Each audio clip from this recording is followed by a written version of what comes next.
Rodrigo Duterte, the tough-talking, unapologetic president of the Philippines, had risen to power by promising to rid the nation of corruption and crime.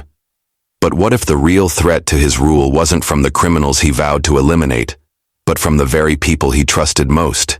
General Antonio Santos, a respected military leader, and Colonel Reyes, a high-ranking officer with a personal vendetta, were among the few who knew the truth. Their president was on borrowed time.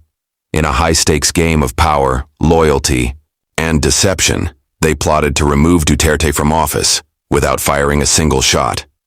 As the conspiracy deepened, it would take more than just military might to topple a man who believed he was invincible. Rodrigo Duterte's path to the presidency of the Philippines was nothing short of remarkable. Born in 1945 in the city of Davao, Duterte's early life was marked by a deep understanding of the harsh realities of Filipino politics. Growing up, in a time of political turmoil, he witnessed the challenges faced by his country, especially during the Marcos dictatorship. This shaped his worldview, and as he grew older, he became known for his no-nonsense, tough approach to leadership.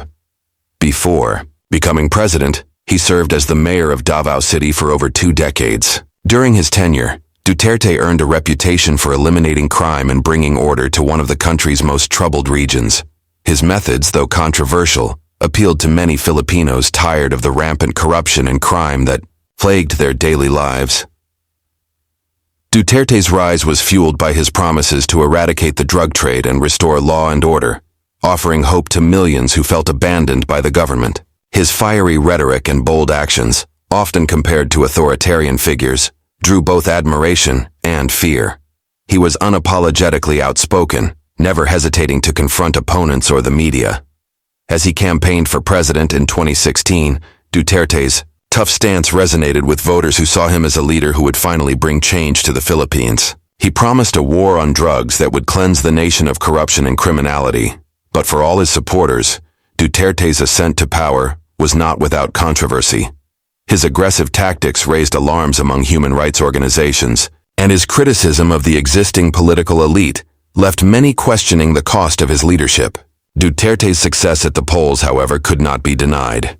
He was a man of action, and many saw him as the solution to the country's deep-rooted problems. As Duterte settled into office, his bold approach to governance continued to stir both fervent support and growing opposition. While millions cheered him on for his unwavering stance against crime, corruption, and drugs, those within the political and military circles began to grow uneasy. Duterte's leadership style, which favored direct action over diplomacy, alienated many long-established political figures. Within the military, some officers started to question his methods, feeling that his harsh policies were pushing the country toward authoritarianism. The president's rhetoric, while popular with the public, was increasingly seen as divisive by those in the military who had dedicated their careers to defending democracy and the rule of law. His frequent attacks on the media, opposition politicians, and even foreign governments unsettled the establishment. They wondered if Duterte was veering too far from democratic principles, his fiery speeches sparking fears of a political landscape where dissent was no longer tolerated. Duterte's personal style of leadership, often likened to that of a strongman, alienated key allies in the military. While some saw his authoritarian approach as necessary to restore order in a corrupt country, others began to view him as a liability, someone who could unravel the fabric of democratic governance. At the same time, his growing influence over the police force and the military raised alarm bells among those who feared he was consolidating too much power. Behind the scenes, whispers of discontent began to grow louder. Some military officials saw Duterte's bold moves as a challenge to their own authority. Secret meetings and clandestine conversations took place in the shadows, as a select group of officers began to plot a course of action that could remove Duterte from office. They believed his rule threatened the future of the nation, and they were prepared to do whatever it took to stop him. The first serious attempt on Duterte's life came unexpectedly, just when he seemed to be consolidating his power. The Philippines was in the midst of a brutal war on drugs, and Duterte's popularity was at its peak. However, as his methods grew more extreme, the resistance within the military began to coalesce. There were rumors swirling of a plot among a small faction of disgruntled officers. These officers believed Duterte's relentless attacks on crime and his increasingly autocratic style were tearing the country apart. They saw an opportunity in the president's growing vulnerability. The plot was meticulously planned. It wasn't meant to be a direct assault, but rather an attempt to create an accident that would remove Duterte from power. The plan involved a carefully orchestrated bomb attack targeting Duterte's convoy during one of his public appearances. The conspirators believed that a successful strike would be enough to send shockwaves through the government and discredit his administration. Their hope was to weaken the public's faith in his leadership, leading to a collapse of his political support. On the day of the planned attack, everything seemed to fall into place. Duterte was scheduled to attend a rally in a crowded city, where his convoy would pass through a vulnerable area. The bomb was placed in a strategic location along his route, timed to explode as the president's motorcade passed by. However, fate intervened in the most unexpected way. A last-minute change in Duterte's schedule delayed his arrival, causing his convoy to miss the window when the bomb was set to detonate. Though the explosion never occurred, the failed attempt sent ripples through the country. The plot was soon discovered, and Duterte's security team conducted a full investigation. While the conspirators remained hidden in the shadows, the failed attempt had a profound effect on Duterte. He realized that the threat to his life wasn't just from criminals or drug lords. It was coming from the very institutions he had relied on to maintain control. The failure of the plot marked a turning point in his presidency. The president's paranoia grew, and he doubled down on his harsh tactics, knowing that forces within his own government were conspiring against him. As the months passed, the failed assassination attempt only deepened the shadow of distrust hanging over Duterte's administration. Though the immediate danger had passed, the conspiracy against him was far from over. Behind the scenes, a more structured and secretive faction within the military continued to plot, determined to see Duterte removed from power. This faction, made up of high-ranking officers with a mix of political aspirations and deep concerns over Duterte's increasing authoritarianism, understood that a failed attempt could not happen again. They needed a more refined, more calculated strategy to eliminate him. The officers within this group were highly skilled in covert operations, using their military training to stay undetected while building alliances in key positions within the government. Their goal was not just to kill Duterte but to weaken the government from the inside. They sought to destabilize his control over the military by planting seeds of doubt among his supporters and discrediting his leadership. To achieve this, they began leaking information about Duterte's vulnerabilities. Key military figures loyal to him were slowly replaced with officers sympathetic to the conspirators. In secret meetings, they coordinated their moves, knowing that timing would be crucial. The conspiracy extended beyond the military into other sectors of society. Politicians, businessmen, and even foreign actors who saw the president's volatile leadership as a threat to their interests. The growing alliance worked quietly, funding the conspirators' efforts and ensuring their movements were well-resourced. Despite Duterte's increasing paranoia, the plot remained under the radar. His security forces, still recovering from the botched attempt, were stretched thin, allowing the conspirators to operate in the shadows with minimal interference. The president, meanwhile, became more isolated, trusting fewer people and relying more heavily on his inner circle. But as the conspirators' plans took shape, Duterte's grip on power began to slip, and he unknowingly walked into a deeper trap. The tension in the Philippines had reached a breaking point. Duterte's relentless war on drugs and his increasingly controversial policies had created a deeply divided country. The president's popularity with the masses had given him a stronghold on power, but beneath the surface, there was a growing dissatisfaction among certain factions within the government. The military, once a loyal ally, was now split down the middle. A group of high-ranking officers, frustrated with Duterte's erratic leadership and fear of his tightening control, decided to take more drastic action. In the early hours of a quiet morning, the conspirators launched a full-scale coup attempt, hoping to seize control of key government institutions and remove Duterte from office. They had carefully studied his movements, his schedule, and the layout of the presidential palace. Their plan was precise: to take over key military bases, shut down communications, and incapacitate the president's security. It was a risky move, one that could either secure their future or result in their swift demise. The coup was well coordinated but poorly executed. While some elements of the plan went smoothly, others fell apart. The conspirators' control over certain military bases was quickly challenged by loyalist forces. Within hours, gunfire rang through the capital, and Duterte's supporters rallied to defend the government. The president's inner circle responded swiftly, organizing a counterattack to regain control of strategic positions. The military forces, loyal to Duterte, were able to repel the insurgents, and the coup collapsed. Although the plot failed, it left a scar on the nation's political landscape. After the failed coup attempt, Duterte's administration entered a period of heightened paranoia and mistrust.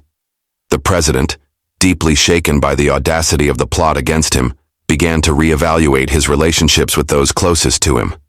The military, once a pillar of his support, was now a fractured institution, torn between loyalty and ambition.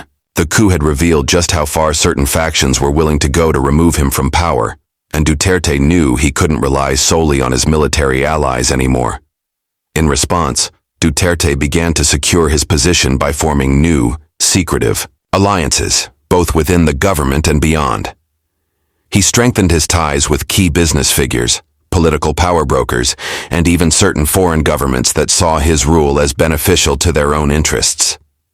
These alliances, built on mutual self-preservation rather than genuine loyalty, provided Duterte with the resources to shore up his power. However, they also made him more vulnerable, as they tied him to a web of complex relationships and potential betrayals.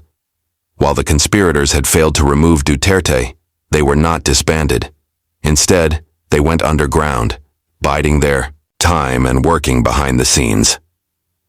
They knew that their failed coup had only exposed the weaknesses of Duterte's leadership, and they began to form new plans. This time, more subtle and more insidious. They recruited members from within the president's own government, reaching out to disgruntled politicians and military officers, as well as influential business leaders who had grown weary of Duterte's authoritarian style. The conspirators, now more organized than ever, set their sights on destabilizing the president's administration from within. They worked to undermine Duterte's public image, planting stories and leaks that painted him as an unstable leader, incapable of managing the country's affairs. They cultivated distrust among his closest allies, making him question who he could truly rely on. Duterte, though increasingly aware of the conspiracy, found himself ensnared in a web of lies and manipulation.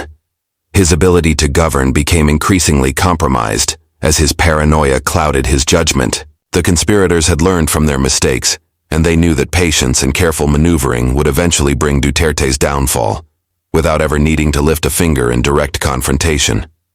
As time passed, the conspiracy against Duterte evolved from a series of isolated attempts to an orchestrated widespread effort to undermine his entire administration. The conspirators, having regrouped and reorganized after the failed coup, shifted their focus.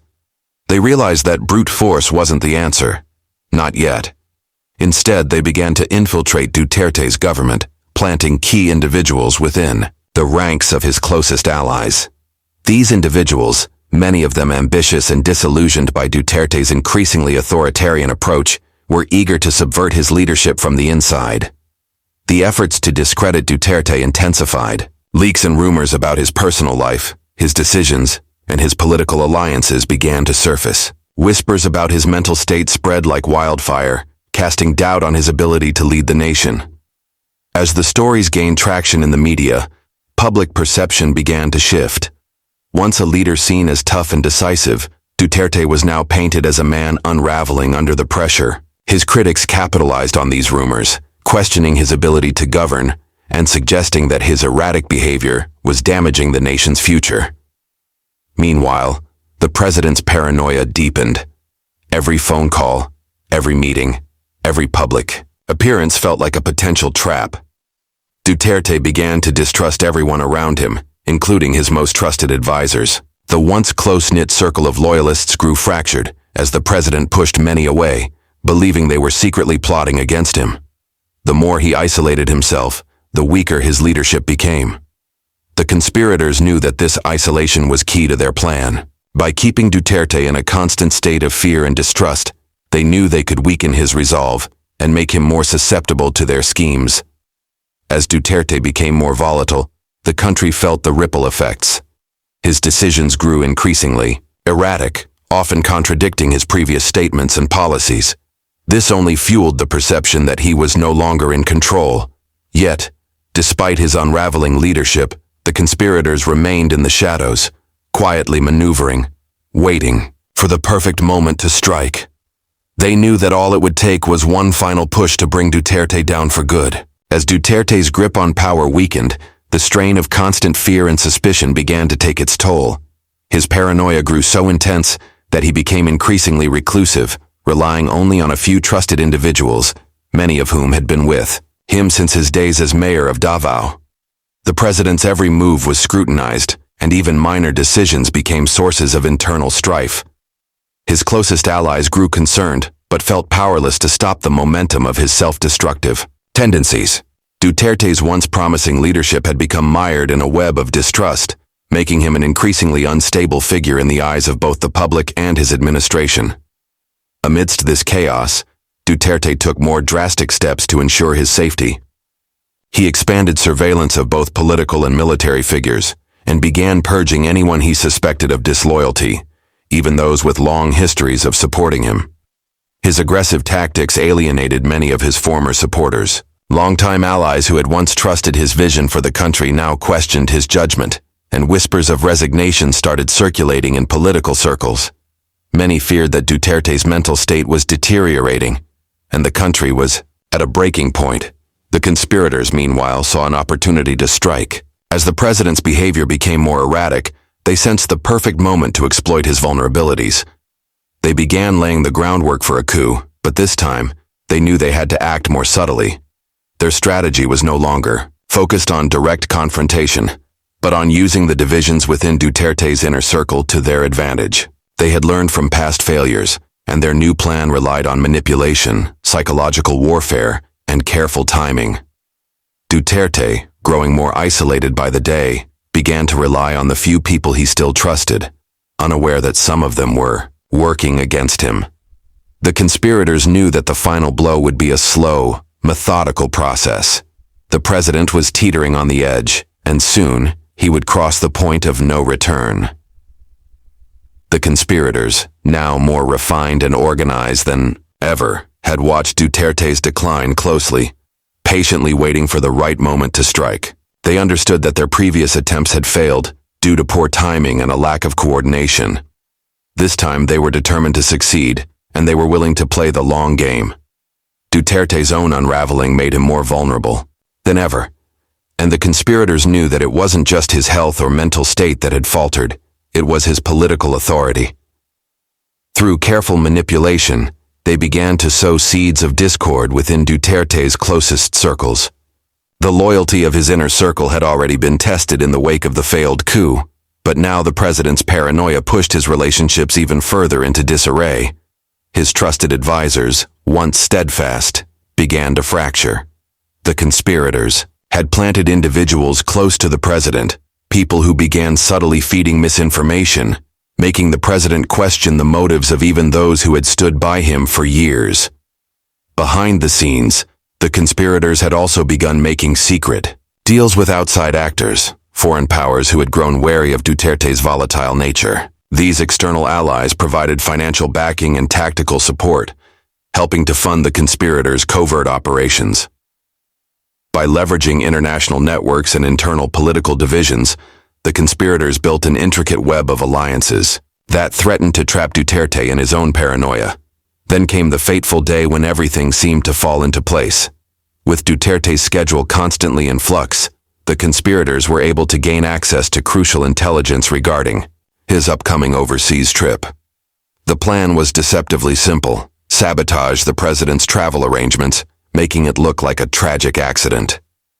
The operation was meticulously designed to ensure that if Duterte took the planned flight, an accident would occur, one that would leave no doubt about the need for his removal from office.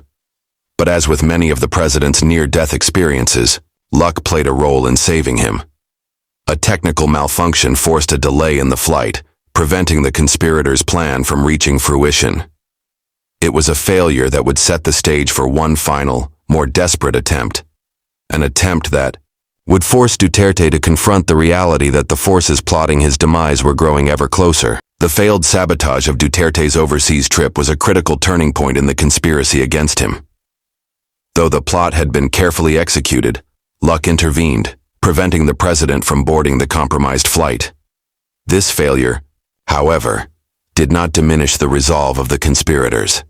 If anything, it emboldened them, reinforcing the notion that they needed to act with even greater precision and secrecy. Duterte, meanwhile, was oblivious to the immediate danger that had just passed, though the incident left him more anxious than ever. In the aftermath, Duterte's inner circle grew increasingly fractured. His security apparatus, already stretched thin from constant threats, was further weakened by internal betrayals.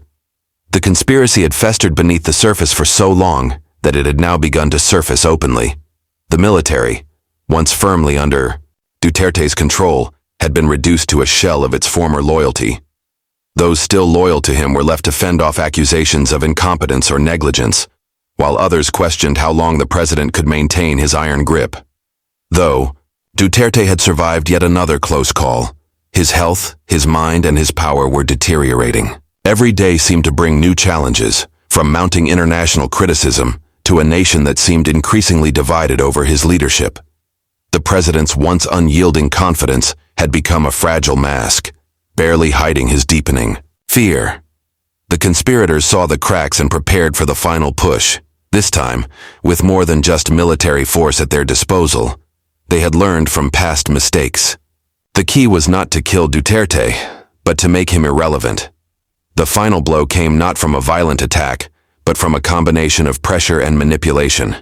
Duterte, already mentally worn down by the endless threats and isolation, began to lose control over his administration. Key allies and military officers, once steadfast, began to distance themselves, either out of fear for their own survival or a growing realization that his leadership had reached its end. In the chaos, the conspirators took control of key institutions, forcing Duterte into a corner. By the time Duterte recognized the full scope of the conspiracy against him, it was too late. His presidency, once defined by strength and defiance, had been brought to its knees, not through assassination, but through a slow, relentless campaign that had weakened him from the inside. As the political landscape shifted beneath him, Duterte was left to watch as the power he had fought so fiercely to claim was slowly wrested away. The final chapter of his presidency was written not by a single moment of violence, but by the culmination of months, if not years, of strategic subterfuge.